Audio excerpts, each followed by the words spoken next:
आर्थिक सुधारों का दौर शुरू हुआ तो सरकारों ने निजी क्षेत्रों को बढ़ावा दिया। उन्हें प्रोत्साहन देने के लिए धीरे धीरे उन क्षेत्रों में भी उनकी भागीदारी को बढ़ाया गया जहां पर कभी केवल सरकारी प्रतिष्ठानों का एक अधिकार था, यानी कि सरकारी कंपनियां ही उन्हें चलाती थी।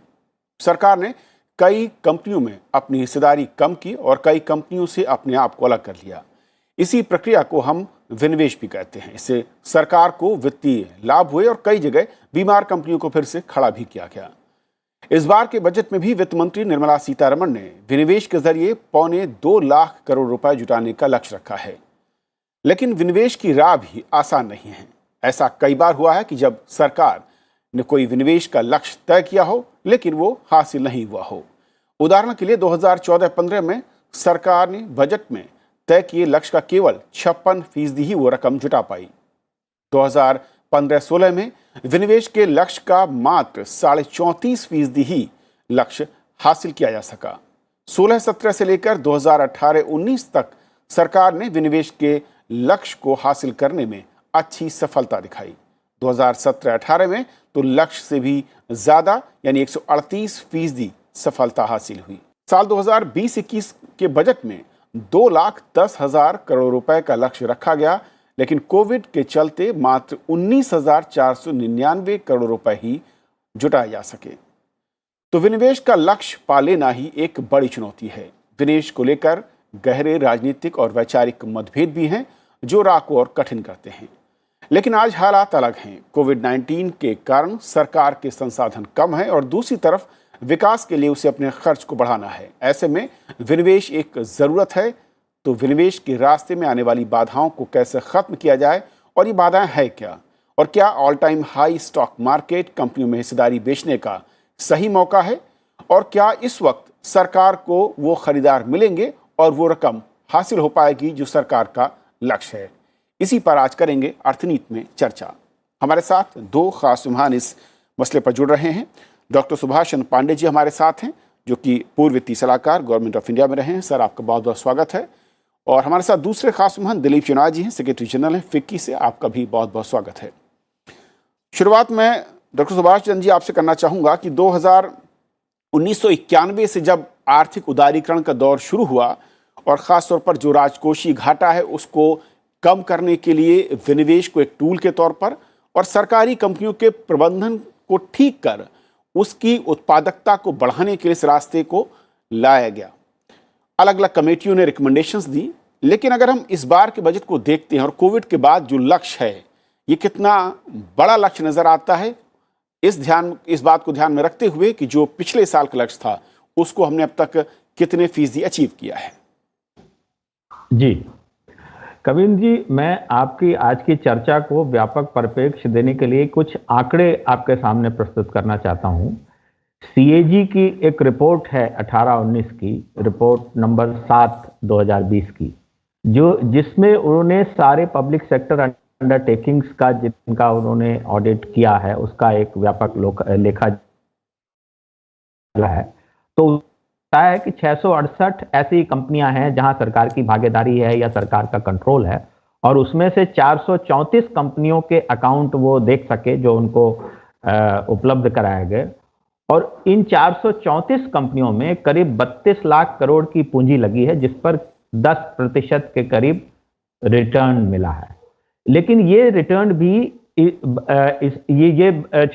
छिपाता है कि इसमें से बहुत कम ऐसी हैं जो कि प्रॉफिट मेकिंग है, और कम से कम 190 कंपनियां तो ऐसी थीं जिनका अभी तक का घाटा जो अभी तक हुआ है वो 1,40,000 करोड़ से ऊपर था।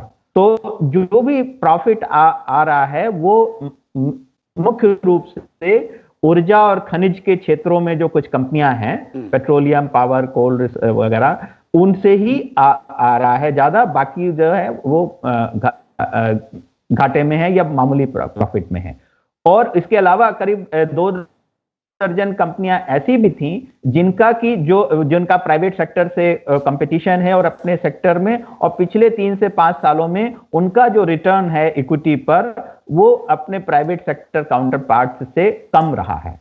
तो ये जो चुनौती है, तो सरकार का जो इसका स्ट्रेटेजिक डिसइन्वेस्टमेंट का जो उद्देश्य है दो तरह से होता है। एक तो है कि बजट के लिए संसाधन जुटाना। अभी इसी बजट में करीब 34.5 लाख करोड़ का एक्सपेंडिचर प्लान किया गया है, और उस 34.5 लाख के एक्सपेंडिचर प्लान करने के लिए जो रेवेन्यू रिसीव अवेलेबल है वो केवल 18 लाख करोड़ है। तो आधा अगर रेवेन्यू है तो बाकी के वो कैसे जुटाया जाएगा? या तो उधार लेकर या कुछ पुराना एसेट बेचकर नया एसेट खरीदने का। तो इस बजट में करीब 5.5 लाख करोड़ का कैपिटल एक्सपेंडिचर अगर प्लान किया गया है तो 1,75,000 का विनिवेश सिर्फ ये बताता है कि अगर 1,75,000 का पुराना निवेश कम होगा तो 5.5 लाख करोड़ का नया निवेश होगा। यानी कुल मिला के निवेश बढ़ेगा ही, घटेगा नहीं।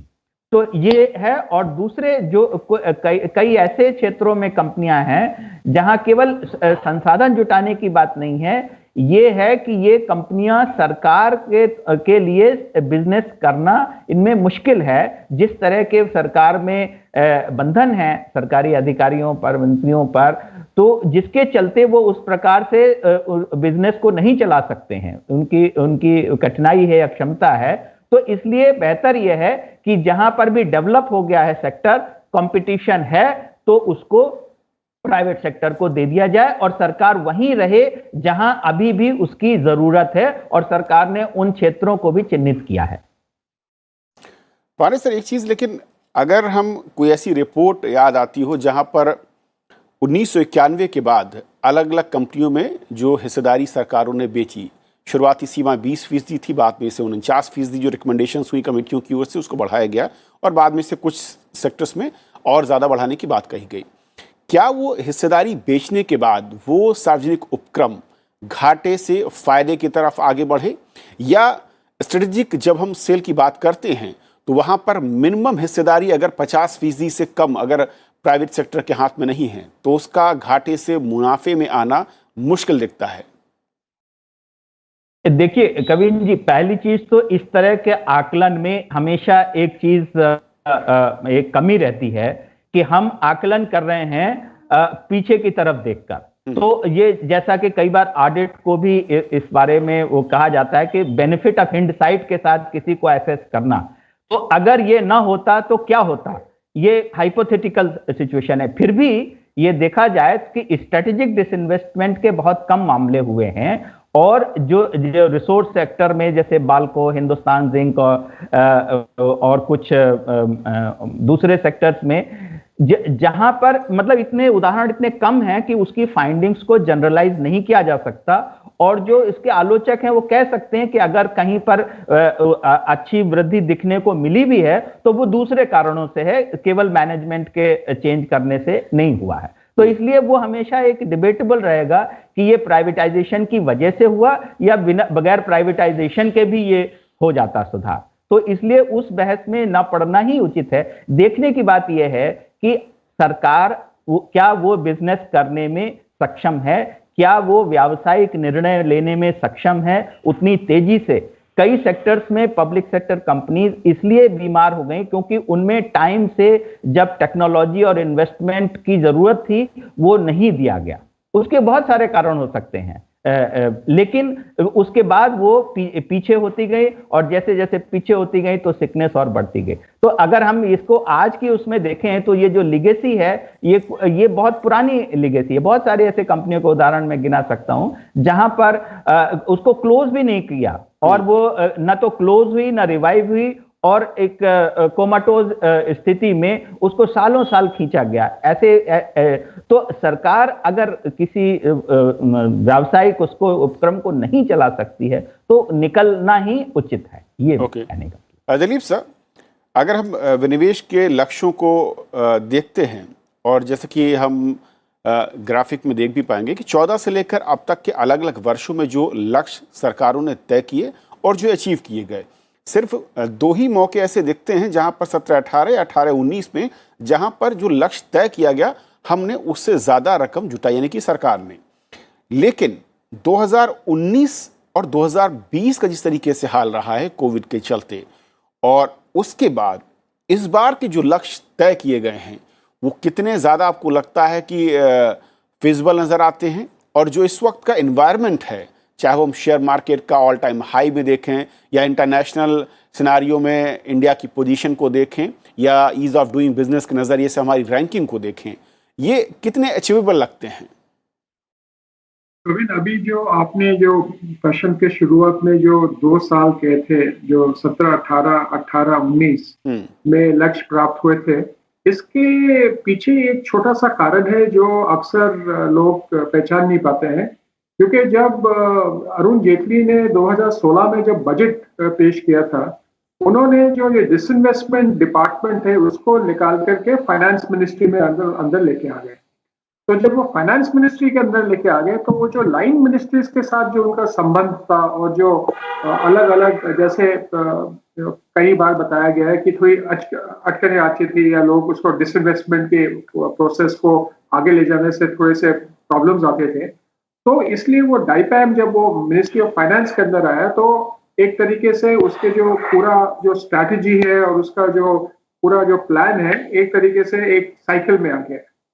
दूसरे जो इस साल अगर आप देखें जो बजट में, क्योंकि आपका क्वेश्चन इस साल के बजट के ऊपर है, तो इस साल बजट के जो एनेक्शर बजट स्पीच के एनेक्शर 3 में जो खास तौर से वित्त मंत्री ने कहा है कि जो गवर्नमेंट की ये एक प्लान है कि वो central government public sector enterprise की जो फाइनेंशियल इंस्टीट्यूशंस की मिनिमम प्रेजेंस होगी इंक्लूडिंग फाइनेंशियल इंस्टीट्यूशन, और ये एक प्राइवेट सेक्टर के लिए एक नया इन्वेस्टमेंट स्पेस क्रिएट करेगा।